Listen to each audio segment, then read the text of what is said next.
इस फिल्म की शुरुआत एक रहस्यमय जगह को दिखाते हुए होती है जहाँ पर एक आदमी अपनी बेटी को ढूंढ रहा होता है और तभी उसके सामने एक खतरनाक मॉन्स्टर आ जाता है और तभी इसकी आंख खुल जाती है। यानी कि ये एक सपना देख रहा था। इस आदमी का नाम गुआन था। ये एक पहाड़ी पर बैठा था और तभी ये अपनी तरफ आते हुए एक ट्रक को देखता है और उस पर पत्थर बरसाने लगता है। इसका निशाना काफी अच्छा था। इसके पत्थर ट्रक पर जाकर लगते हैं और ट्रक अनबैलेंस हो जाता है। इसके बाद ट्रक में से एक आदमी निकल कर बाहर आता है। गुआन उस ट्रक ड्राइवर के पास जाता है और उसे पीटने लगता है। वो उससे पूछता है कि बताओ मेरी बेटी कहाँ है, तुमने ही उसे किडनैप किया है। लेकिन ये दोनों आदमी उसे पीट कर भाग जाते हैं। जब गुआन उस ट्रक को खोलता है तो उसमें बहुत सारे मासूम बच्चे होते हैं जिन्हें कि लोगों ने किडनैप किया था। वो इन सभी बच्चों में अपनी बेटी को भी ढूंढता है, लेकिन जब वो उसे नहीं मिलती तो वो वहीं पर बैठकर रोने लगता है। अब इतनी देर में यहाँ पर पुलिस भी पहुंच जाती है और पुलिस गुआन को देखकर समझती है कि शायद यही इन बच्चों का किडनैपर है, जिसके बाद पुलिस उसे अपने साथ ले जाती है। इसके बाद हमें गुआन की पास्ट लाइफ के बारे में बताया जाता है। जब गुआन का भी एक खुशहाल परिवार था। इसकी 5 साल की एक बेटी थी, लेकिन आज 6 साल हो गए हैं क्योंकि उसे कोई किडनैप करके ले गया था। और अक्सर गुआन को एक ऐसा ख्वाब आता है जिसमें उसकी बेटी एक खौफनाक से डार्क शहर में कैद है। इसके बाद हमें प्रेजेंट में गुआन को एक पेट्रोल पंप पर उसी पुलिस की कार में दिखाया जाता है। तभी वहाँ पर एक कार आकर रुकती है और उसमें बैठी लड़की गुआन से कहती है कि जल्दी से इस कार में आकर बैठ जाओ। और फिर गुआन जल्दी से छुपकर उस गाड़ी में जाकर बैठ जाता है। वो लड़की गुआन से कहती है कि मैं तुम्हारे बारे में सब कुछ जानती हूँ, तुम्हारे ख्वाब के बारे में भी। इस लड़की का नाम लिंग होता है और वो गुआन से कहती है कि तुम्हारी बेटी को ढूंढने में मैं तुम्हारी मदद करूंगी, लेकिन बदले में तुम्हें भी मेरा एक काम करना होगा। वो उसे एक जगह पर लेकर आती है जहाँ पर टीवी में एक आदमी लाइव आ रहा था और वो आदमी यहाँ पर नोवेल की एक स्टोरी सुना रहा था। उस स्टोरी में हम एक वॉरियर को देखते हैं जिसके पीछे कुछ लोग लगे हुए थे जो कि उसे मारना चाहते थे, लेकिन तभी उस वॉरियर की बहन वहाँ पर आ जाती है जो कि उन सभी लोगों को मारकर उसे बचा लेती है। वहाँ पर एक ओल्ड वॉरियर भी होता है जो ये देखकर उस लड़की को मारने के लिए जाता है। अब वो वॉरियर अपनी बहन को नहीं बचा पाता, लेकिन वो ऊपर आकर उस बूढ़े वॉरियर को मार देता है और इस वॉरियर का नाम था कोंग वैन। अब इसके बाद उस बूढ़े वॉरियर के शरीर पर लगी शील्ड इसके शरीर पर आकर चिपकने लगती है। अब जैसे ही वो पूरी शील्ड कोंग वैन के शरीर पर आकर चिपक जाती है, उसमें एक आंख बन जाती है और वो उसका खून पीने लगती है। और साथ ही वो उससे कहती है कि अगर तुम उस मॉन्स्टर को मारने के लिए जा रहे हो तो मुझे भी साथ ले जाना।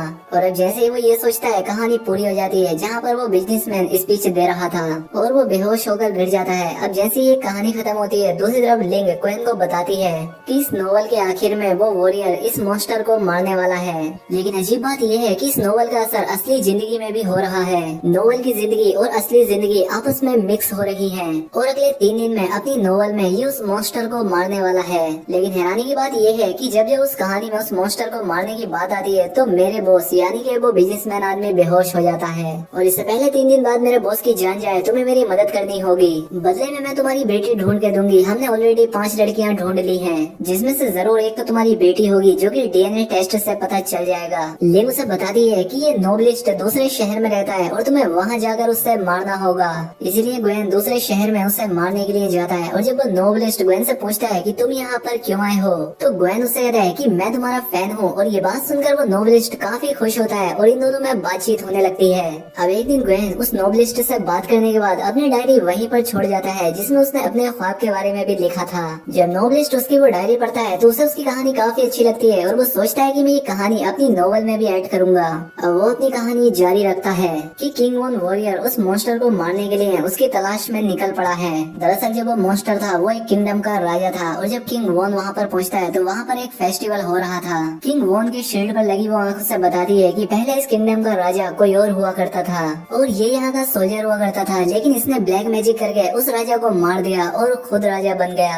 अब ये मॉन्स्टर राजा दूसरे किंगडम पर भी अटैक करने वाला था और इसीलिए इस दूसरे किंगडम पर जाकर अटैक कर देता है। वहाँ के सभी लोगों को मारकर वहाँ पर आग लगा देते हैं। ये पूरे के पूरे शहर लूट लेते हैं और अब हर जगह कर्फ्यू लग जाता है कि कोई भी लोग अपने घरों से बाहर ना निकले, इसलिए सभी लोग अपने अपने घरों में चले जाते हैं। अब सीन असली दुनिया में दिखाया जाता है जहाँ पर गुआन उसी नोबलिस्ट के शहर में होता है। वो अपने होटल में आराम कर रहा था, लेकिन तभी वहाँ पर लिंग आती है और उसे मारने लगती है। वो कहती है कि मैंने तुम्हें नोबलिस्ट को मारने के लिए भेजा था, ना कि दोस्ती करने के लिए। लेकिन तभी वहाँ पर नोबलिस्ट आ जाता है, इसीलिए लिंग वहाँ से चली जाती है और वो नोबलिस्ट गुआन को उसकी डायरी देता है अब ग्वेन को लगता है कि चलो मैं इस नोबलिस्ट को मार ही देता हूँ, लेकिन वो ऐसा नहीं कर पाता। नोबलिस्ट ग्वेन से कहता है कि तुम्हारी डायरी में तुम्हारी जो कहानी है उसी के आधार पे मैंने अपने नोवेल की कहानी को आगे बढ़ाया है। वो फिर से उससे डायरी लेकर अपनी नोवेल की कहानी आगे लिखने लगता है। इसके बाद हम फिर से नोवेल की कहानी में आते हैं, जहाँ पर कोंगवेन जब एक रास्ते से गुजर रहा होता है तो वहाँ पर उसे एक छोटी बच्ची नजर आती है। उसके छोटे भाई की डेथ हो चुकी थी। वो उसके साथ जाता है और वो छोटी बच्ची फ्लूट बजाने लगती है, जिसकी आवाज सुनकर वहाँ पर कई सारे वॉरियर आ जाते हैं और उन पर अटैक करने की कोशिश करते हैं।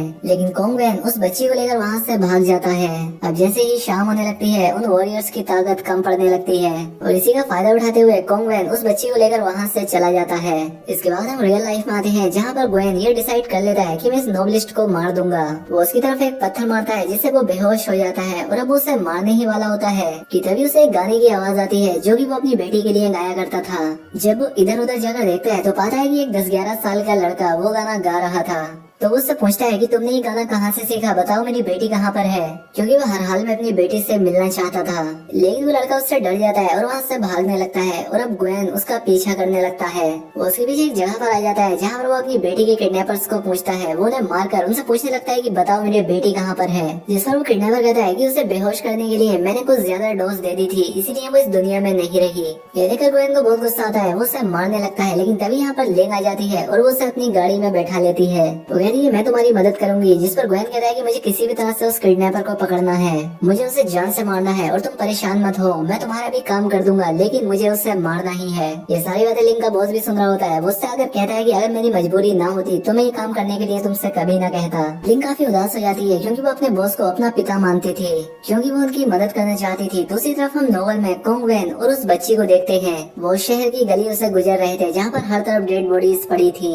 यहाँ पर कुछ लोग उन पर अटैक करने लगते हैं कि तभी कोंगवेन की बॉडी पर लगी शील्ड बाहर आ जाती है। वो आग वाली शील्ड अब एक क्रीचर में बदल जाती है और उन लोगों पर अटैक करके उन्हें मार देती है। और ऐसा करने के बाद कोंगवेन दोबारा से नॉर्मल हो जाता है। दूसरी तरफ वो नोवेलिस्ट काफी जख्मी होता है। वो ग्वेन से कहता है कि मैं नहीं जानता कि मुझ पर किसने अटैक किया है। साथ ही वो ग्वेन को ये भी बताता है कि मैंने अपनी नोवेल में तुम्हारा और तुम्हारी बेटी का भी जिक्र किया है। नोवेल में कोंगवेन जिस बच्ची के साथ है वो तुम्हारी ही बेटी है, जो कि अपने पेरेंट्स को ढूंढ रही है। और जो वॉरियर उन पर अटैक करने के लिए आया था वो सिर्फ अटैक करने नहीं बल्कि अपनी बेटी को बचाने के लिए आया था। वो तुम्हारा कैरेक्टर है क्योंकि तुम दोनों के चेहरे पर एक जैसा निशान है। ग्वेन नोवेलिस्ट से कहता है कि क्या तुम प्लीज जल्द से जल्द अपनी नोवेल को खत्म कर सकते हो ताकि मैं अपनी बेटी को ढूंढ सकूं, क्योंकि तुम्हारा नोवेल असल जिंदगी से मिलता जुलता है। इसके बाद ये दोनों अपने घर आ जाते हैं। तो ग्वेन देखता है कि नोवेलिस्ट के घर में लिन के बॉस की पिक्चर है। नोवेलिस्ट कहता है कि ये आदमी और मेरे फादर दोस्त हुआ करते थे, लेकिन मेरे फादर की रहस्यमय तरह से डेथ हो गई। लिंग भी ये सारी बातें सुन रही थी। अब उसकी बातों से लिंग को भी अंदाजा हो जाता है कि उसके बॉस झूठ कह रहे थे कि ये नोवेलिस्ट उसे मारना चाहता है। लिंग को समझ आ जाता है कि नोवेलिस्ट के फादर और मेरे बॉस आपस में बिजनेसमैन थे और लिंग के बॉस ने ही उसके फादर को मारा था और वो सिर्फ एक्टिंग कर रहा था ताकि वो उनके बेटे को भी मार सके। लिंग अपने बॉस को फोन करती है और कहती है कि मुझे आप पर काफी भरोसा था, लेकिन आप तो अपना काम पूरा होने के बाद मुझे भी मरवा देंगे और अब मैं तुम्हारा कोई भी काम नहीं करूंगी। जिस पर उसके बॉस के आदमी उसे किडनैप कर लेते हैं। दूसरी तरफ ग्वेन को भी पता चल जाता है कि आखिर सच्चाई क्या है। वो उसे लेकर एक लाइब्रेरी में आ जाता है ताकि वो अपनी जान बचा सके, लेकिन वहाँ पर भी लिंग के बॉस के आदमी आ जाते हैं और अब यहाँ पर इन लोगों में लड़ाई होने लगती है। अब इसके बाद हम नोवेल की दुनिया में आ जाते हैं, जहाँ पर की कोंगवेन उस बच्ची के साथ उस मॉन्स्टर राजा को मारने के लिए जा रहा होता है। उस मॉन्स्टर के सारे वॉरियर, सारे पहरेदार रात में सोए हुए थे क्योंकि रात में उनकी शक्तियाँ चली जाती थी। अब वो जोर जोर से उस मॉन्स्टर को आवाज देने लगता है, लेकिन तभी एक अजीब गरीब से दिखने वाला बड़ा सा मॉन्स्टर उसके सामने आता है, जिसकी शक्ल दिखने में काफी अजीब सी थी। वो कोंगवेन को बताता है कि तुम मेरे दोस्त के बेटे हो, मैंने तुम्हारे पिता को तो बहुत पहले ही मार दिया था। मैंने तुम्हें और तुम्हारी बहन को मारने के लिए भी अपने आदमियों को भेजा था, लेकिन तुम किसी तरह से बच गए। और वो मॉन्स्टर फिर से एक बार इस पर अटैक कर देता है। अब इन दोनों में फिर से लड़ाई होने लगती है और कोंगवेन के शरीर पर लगी वो शील्ड भी अलग होकर उस मॉन्स्टर से लड़ने लगती है। ये मॉन्स्टर काफी ताकतवर था, ये शील्ड को तबाह कर देता है और अब कोंगवेन से लड़ने के लिए उसकी तरफ जाता है, लेकिन वो छोटी बच्ची फ्लूट बजाने लगती है ताकि उसका ध्यान बटा सके।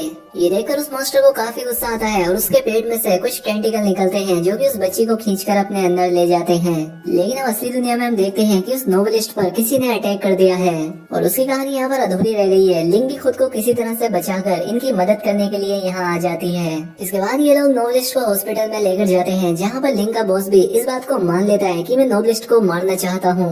और इसके पीछे की सच्चाई क्या है, जब ग्वेन को सारी बात समझ आ जाती है तो वो डिसाइड करता है कि वो खुद इस नोवेल को पूरा करेगा। क्योंकि भले ही लिंक का बॉस उस नोवेल से कनेक्ट होने की एक्टिंग कर रहा था, लेकिन उस नोवेल में वो जो बच्ची थी वो सच में ग्वेन की बेटी थी। बॉस उसे रोकने के लिए आता है, लेकिन लिंक उसे पीछे ढकेल देती है। वहीं दूसरी तरफ नोवेल में जो कि ग्वेन का फिक्शनल कैरेक्टर था, जिसके चेहरे पर वो निशान था, उसे भी समझ आ जाता है कि उसका मॉन्स्टर राजा धोखेबाज है। जैसे कि असली दुनिया में वो बॉस धोखेबाज था, इसलिए वो उस पर अटैक कर देता है। और इसके बाद वो बोरियर और कोंगवेन मॉन्स्टर से काफी लड़ाई करते हैं और फिर वो उसके चेहरे पर लगी हुई उस तलवार को नीचे खींच देते हैं, जिससे उस मॉन्स्टर के 2 टुकड़े हो जाते हैं और यहीं पर इस नॉवल की एंडिंग हो जाती है। लेकिन ग्वेन अभी भी काफी परेशान होता है, क्योंकि उसे उसकी बच्ची को ढूंढने के बारे में कोई भी इन्फॉर्मेशन नहीं मिली थी। लेकिन तभी उसकी नजर हॉस्पिटल से बाहर जाती है, जहाँ उसे वही बच्चा नजर आता है जो कि गाना गा रहा था। वो भाग के हॉस्पिटल से बाहर आता है और उसके पीछे लिंक भी आती है। उसे ऐसा लगने लगता है कि ये उसी की बेटी है और वो वही गाना गाने लगता है जो वो अपनी बेटी के लिए गाता था। और जब उसकी बेटी ये गाना सुनती है तो वो फौरन पीछे मुड़ती है, क्योंकि वो समझ गई थी कि ये गाना उसके फादर गा रहे हैं। इसके बाद हमें नोवेल का भी आखिरी सीन दिखाया जाता है, जहाँ पर वो बच्ची मॉन्स्टर के पेट से जैसे तैसे बाहर आ जाती है और उस वॉरियर का मास्क हटाकर अपने फादर के फेस को टच करती है। यानी कि वो बच्ची और उसके फादर मिल चुके थे और असली दुनिया में भी ग्वेन को उसकी बेटी मिल गई थी। और यहीं पर ये बेहतरीन फिल्म खत्म हो जाती है। दोस्तों, वीडियो अच्छी लगी हो तो वीडियो को लाइक और चैनल पर पहली बार आए तो चैनल को सब्सक्राइब कर ले। मिलते हैं हमारी अगली वीडियो में।